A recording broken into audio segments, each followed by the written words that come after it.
So kung atong nga sumarahon, gikan sa, nagsugod na pagkaon 23 ka daw, o niya plus 12, plus 5, plus 20, plus 2 months, plus 1 month, 4 months. 4 months. 5 months. Ngayon, atin mag 23. Gikas pag-anak. So kung di masabot, kung mabaligyan ka kamoy, optimum na sakto dito, baligyan mo, pila, ilang gikas pag-anak? 5 months. 5 months, 5 months, bila ay, optimum. Oo. Kaya sa kung nagigay mo, 23 plus 12 plus 5 plus 20 plus 2 months plus 1 month. 150 talaga, 5 months. No. Mao nila sakto optimum nga ibaligya nato katong baboy.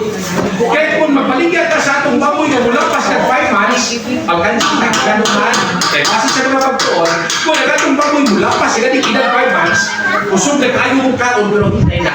Oo. Kasi